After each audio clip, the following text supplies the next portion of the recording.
The Street Files, a complete mystery short story, every Wednesday. File 23, The Lightwell. After 2 weeks of long days in the City of London offices of the investment company Callendorf Bain, where she was writing contracts for a corporate acquisition, Olivia Street finishes up her work, logs off from the company computer system, and says her goodbyes to the legal team who she has worked with over the past fortnight. As a parting gift, the CEO, Clive Bain, hands her 2 tickets to an art auction that the company is sponsoring, to be held at Maltby's, the famous London auction house, opposite the Savoy Hotel on the Strand. Olivia's daughter Poppy wants to go, and she is home for the weekend from university, so they eat beforehand at Ave Maria on Henrietta Street in Covent Garden, and they hurry along the 5-minute journey to the auction house.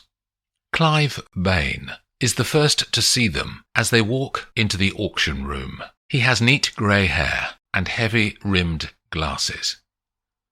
"This is my daughter Poppy," says Olivia. "An auction fan?" he says to the teenager. "I've never been to one before. What's for sale?" "This one's about the art of one woman.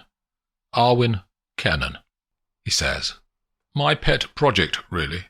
She was described as the bright young thing 3 years ago. Colour, impact and memory is her world."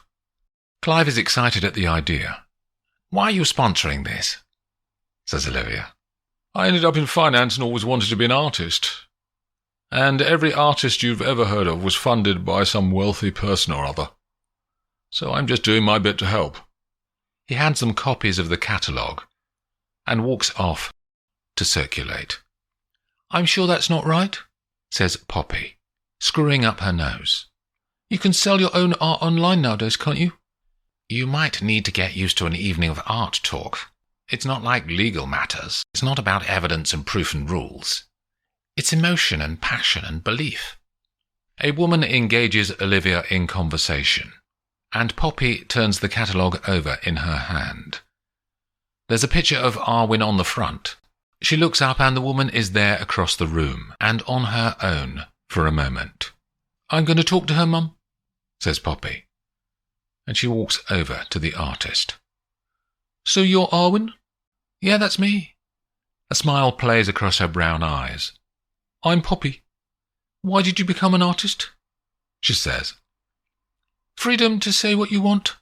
"Why not novels or journalism?" "Because every person translates a painting differently depending on what's inside their head. Paintings mean a million different things to a million different people." "Did you always want to do it?" "Since I was a kid. Mum just used to sit me down on the kitchen floor with paint and let me do whatever." "Now all of this," says Poppy, waving her hand around in general at the moneyed people around them. "Selling your stuff to rich folks. How did you end up here?" "My own genius. No, lucky break," she says. "Like all creatives, success doesn't always equal talent in the arts. Vincent van Gogh only sold 1 painting in his lifetime." "What was your lucky break?" "Clive Bain over there." She nods at the CEO across the room, who is holding the attention of 3 people as he talks. "He believed in me and now look at me. In Maltby's, with a bunch of millionaires." A woman in her late 20s walks over. She's wearing a light grey business suit and has her brunette hair swept up over her blue eyes. "Arwen, I've got some press for you." She looks at Poppy and smiles insincerely. "Bring your friend if you want." "Do you want to come along?" says Arwen. "Yeah, sure." "This is Donna Moore, the best PR in the business." Donna doesn't react to the compliment and leads the way to a roped-off area in one corner, with a table and 4 chairs around it, where a journalist is waiting for Arwen. On the other side of the room, near the entrance, a waitress pours more champagne for Olivia, and a woman who Olivia has been working with at Callendorf Bain over the last days walks over to her. "Ready to buy something?" says Ruby. She has pale blue eyes and blonde hair worn loose, I think I'll just be observing tonight, says Olivia. Are you going to make a bid? Sadly not. Clive doesn't give me that sort of money. I thought salaries were good at Callendorf Bain. I'm his mistress, Olivia. He pays the rent on my flat in Fulham. Does that work for you? Says Olivia. He's got kids, hasn't he? I'm his weekday wife. His kids are away at boarding school, and his actual wife only sees him at weekends in their substantial 5-bedroom house just outside St Albans, with 4 acres. How long have you and he been together? 10 years in the autumn. I was 29. I was innocent. And what are you now? She says. The woman thinks for a moment. Still innocent. In the corridor that runs along the back of the auction room, Donna pushes the door and sees Clive Bain standing at an open window with a cigarette, letting the smoke drift away into the night. You need to cut down, she says, when she reaches him. You're not my mother, Donna. She ignores the words. Arwen's doing 2 press, then we can start the auction. He barely reacts. What's the matter? This is your big night, the night we've been planning for a year. He pulls on his cigarette, then holds it outside the window. A few issues I need to deal with. Anything I can do? He looks at her. Ruby, is it? Kicking up a fuss? Clive scans every part of her face as he thinks, and she takes his silence as acknowledgement that her guess was right about the root of his troubles. I can handle it, he says. But he doesn't believe his own words. You know there's nothing I wouldn't do to help you, Clive. She puts her fingers on the back of his hand. For less than a second. Keep in your lane. Friendly advice. I don't need you nosing into my private life. You're on contract. When tonight's finished, there's no more PR work on the horizon. A young man pushes the door open and breaks the moment between them. Donna, one of the journos wants pictures. Can you come and sort him out? She looks at Clive and they hold each other's gaze for a second. Then she turns and walks back inside. He finishes smoking and shuts the window on the latch. He's about to go back inside to the auction room when the door at the far end of the passageway opens, and a woman with dark brown hair and green eyes is there. Charlotte, he says. Surprised to see me? Says his wife. Well, yes, I thought I'd come and see what you get up to in the week. You mentioned this event last weekend, so I thought I'd support you. Right, She waits for him to say more. Yeah, come on then. They walk into the auction room and Donna is beside him within 2 seconds. They want you to say a few words, Clive, she says, and nods towards the auctioneer, who has just arrived. All right. He's spiky with her. Then he walks away. This is a surprise, Mrs. Bain, says Donna. I didn't have you on my list. You're not in charge of him. You know that, don't you? Donna's media handling skills keep her face non-committal. How have you been? Says Donna.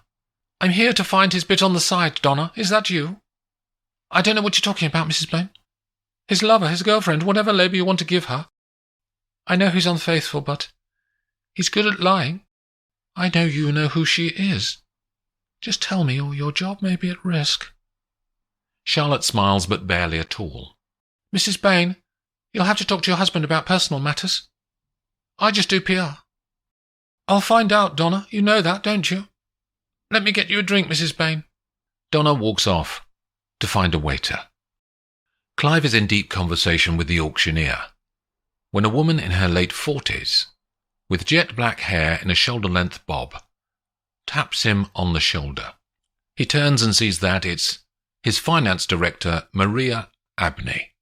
He ends the discussion on how the lots will be split for the sale, and turns to Maria. We need to talk, Clive. Now's not the best time, he says.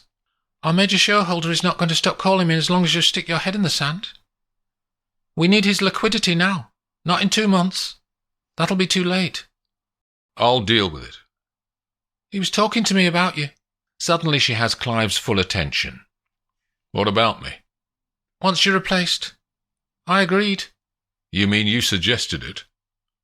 I'm a good candidate. You don't have the background.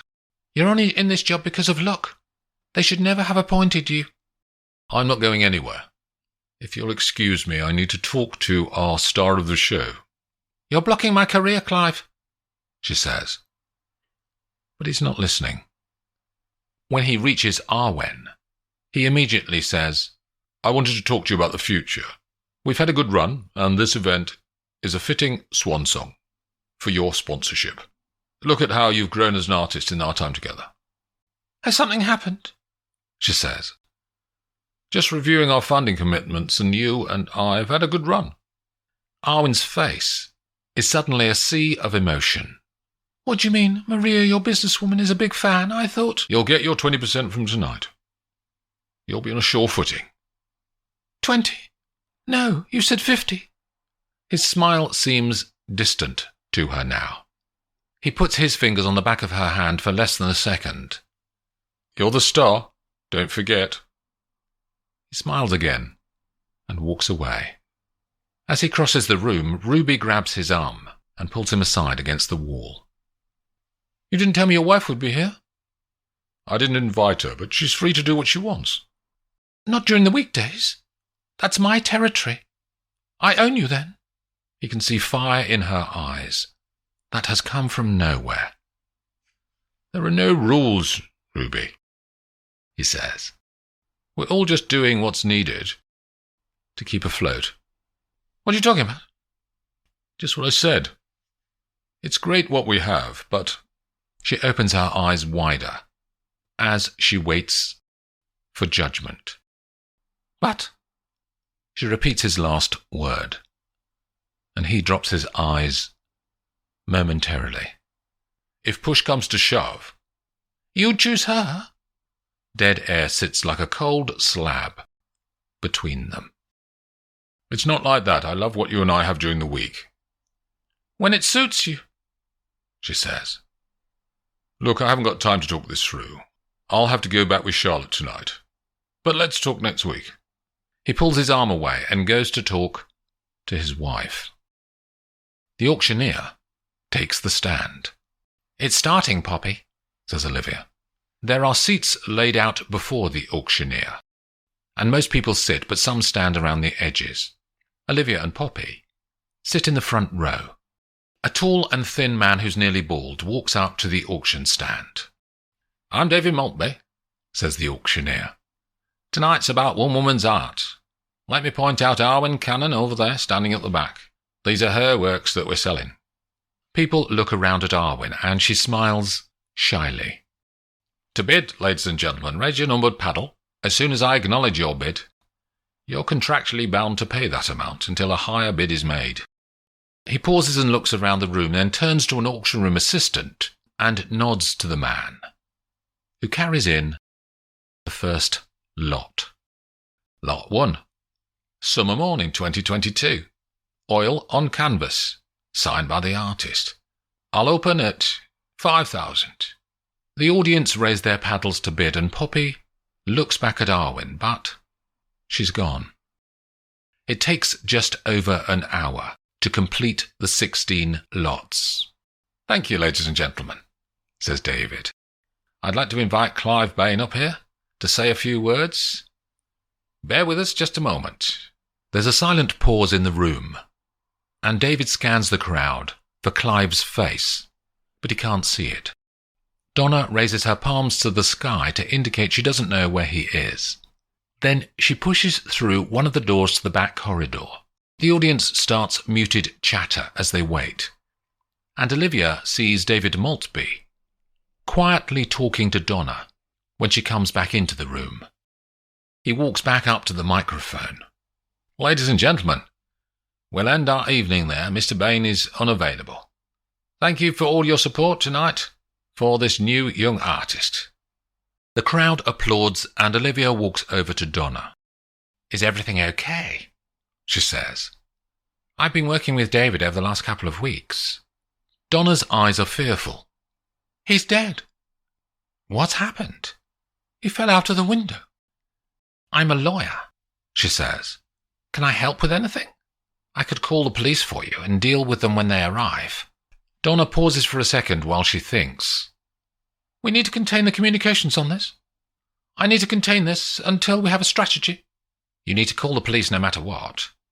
Do you want me to have a quick look at him? He may be alive. Yes. Okay. Do you know what happened before he fell? Says Olivia. Why would I?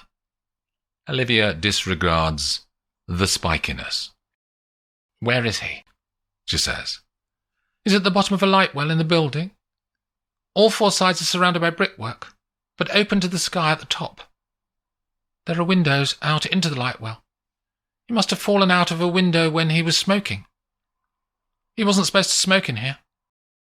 Can you get down to the bottom of the light well? Says Olivia. Is there a door at the base? Only a ladder, bolted to the wall for maintenance. Olivia looks down at her own court shoes, then turns back to Poppy, who's wearing trainers. Olivia beckons her over. Do you fancy climbing down a ladder, Poppy? She says to her. The window is halfway along the back corridor. Olivia and Poppy look down, and it's 20 feet to the ground. Olivia has blue latex gloves in her handbag, and Poppy pulls them on, then climbs out onto the windowsill and swings out over the void. She feels for a foothold on a rung. The ladder is simple steel and rises up above their heads, as well as down to a concrete slab at the base. Don't rush, says Olivia, as the girl descends into the light well. When she reaches the body, Olivia calls down, Feel the carotid artery for a pulse, Poppy. The girl follows the instruction. No, nothing. Any signs of injury? Poppy inspects the corpse. Some cuts on his face. Grazes, more like. Maybe he hit the wall on his way down. Are his eyes closed? Yeah, and his head's at a funny angle. Broken neck, maybe. Okay, don't touch anything. Just take some photos with your phone, then come back up. Poppy climbs the ladder, and Olivia helps her get back inside. The police are here, says Donna, and a sergeant and a constable arrive. Olivia explains that they've been down to check to see if the man was alive, but he's not.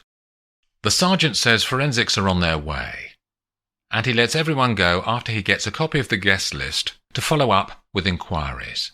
After 15 minutes, the auction room has emptied, and only those closest to the deceased remain in the rooms. In the corridor, Olivia talks to Poppy. That man didn't just fall out of a window. That's highly unlikely. He was almost certainly pushed. You've always said that most murders are done by people who know the victim?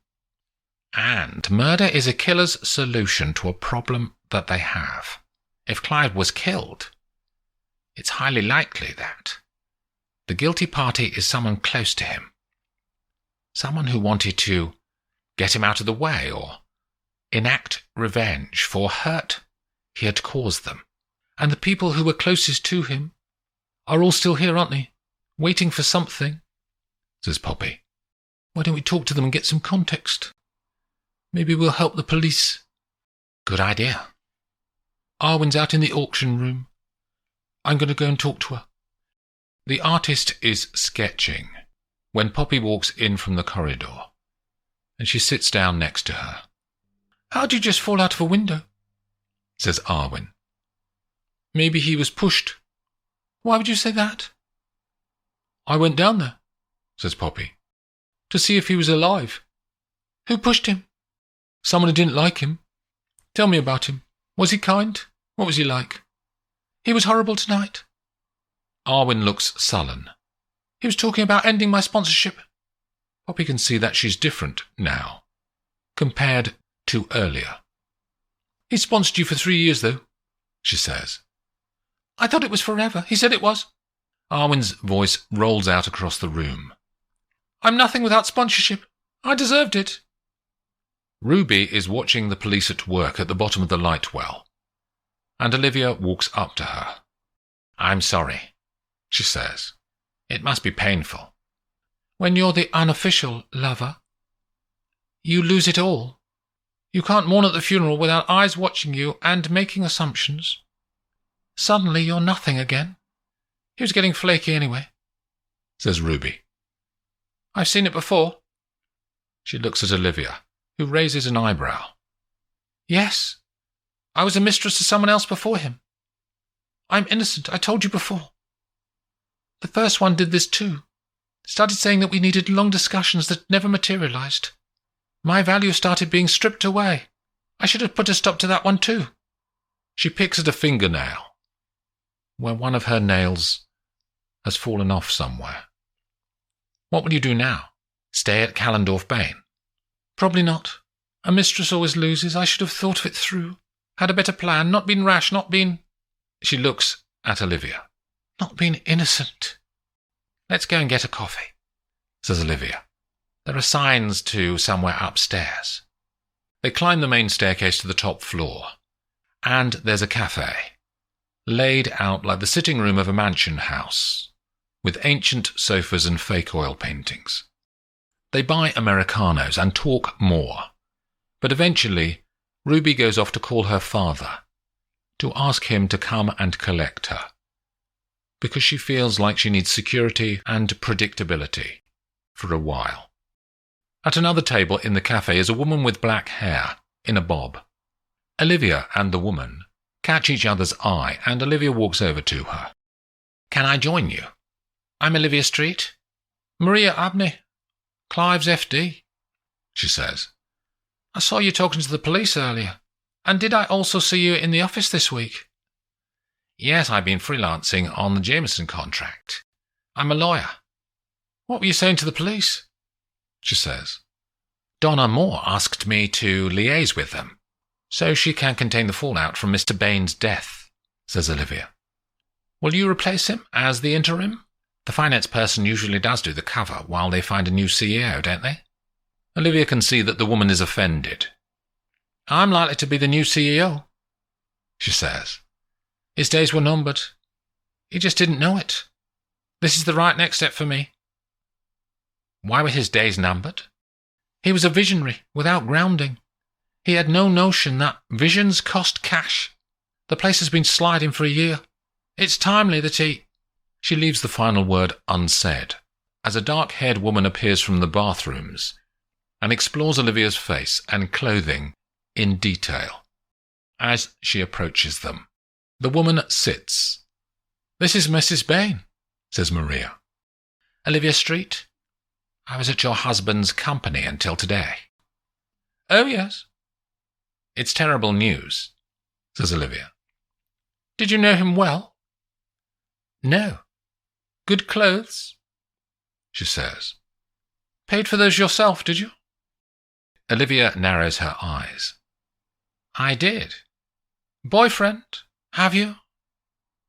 Single? Oh, yes. Olivia's getting frustrated at the woman's insinuations. Did your husband have enemies, Mrs. Bain? Olivia notices a tear on the collar of Charlotte's jacket. Why'd you ask? Because he was killed. Olivia's face gives nothing away to this witness. Well, I think you'll find that's what the official story is going to be. Isn't the truth important to you, Mrs. Bain? Says Olivia. The truth hurts, Miss... Street. How well did you know him? As I said, not at all, really. You think he was unfaithful, do you? Yes. The woman's eyes don't leave Olivia's. Was it you? For the third time, no, it wasn't. I'm only interested in finding out who killed him. Leave it alone, says Charlotte. I won't let that happen. Behind them, Ruby comes back in from calling her father, and Charlotte looks up at her for less than a second, then dismisses this girl as a possible mistress candidate. Olivia stands up Nice to meet you both, she says. Poppy leaves Arwen sketching in the auction room and walks back to the corridor and to the window. She looks out at the forensics team far below. Have they found any more? It's Donna's voice near her ear, and Poppy turns. They haven't said anything? Broken neck, though. He fell, says Donna, which resulted in a broken neck here. We're not going to talk about that. Not going to talk about it where? Says Poppy. The comm strategy. It's all about the comm strategy. He really did break his neck, though. I don't want to know what happened. I need a coherent narrative that is respectful to Clive, boosts the business profile and hides the truth. That's PR. Poppy can't think what to say about that, but notices something. You've lost an earring. Donna lifts her right hand to her ear, without Poppy saying which earring is missing. Olivia appears in the corridor, and Poppy leaves Donna looking down at the body. Let's chat, Mum. They walk through Maltby's until they find somewhere out of earshot in the reception area, and they sit on 2 red leather chairs. Let me tell you what people have said to me, she begins. Arwen was dependent on the money from Clive. She actually said the words, "I'm nothing without his sponsorship," and he was going to end it. Poppy looks at her mother. Donna, the PR woman, she doesn't want the truth. She wants the version of the truth that benefits her, which of course is also known as a big bunch of lies. Olivia smiles. I spoke to 3 people. Ruby, his mistress.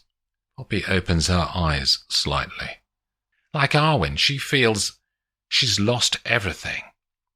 But more than that, really. She's lost her identity, her value. Who else? Says Poppy. His wife, who thinks her husband was unfaithful. You didn't tell her about... No, there was no value to be gained from her knowing it was Ruby, says Olivia. I also met the finance director, who thinks that it was timely that her boss died to benefit her own career. If he was pushed, they all had a motive, and any of them could have sneaked up behind him as he smoked near the window and just shoved him out, so we're no closer to finding out who might have done it. What do we do now? The last bastion of modern detection, Poppy. Forensics. They walk back to the window and both sides of the double pane are open.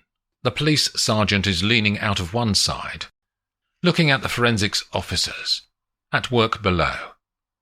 Olivia leans out of the other side, and Poppy joins her in the narrow space. How are they doing down there? She says. Just finished, says the sergeant. It was a broken neck, but very little forensics down there. The rain has washed most of it away. There's no roof, you see. He points upwards. So what did they find? Only this, he says, and he holds up a plastic sample bag. What is it? That's an earring, Mum, says Poppy. I know who that belongs to. Poppy explains to the sergeant, and he and his constable go off to find Donna, who tries to run, so they arrest her. Then she confesses to pushing Clive Bain out of the window. Olivia and Poppy walk out to the reception area.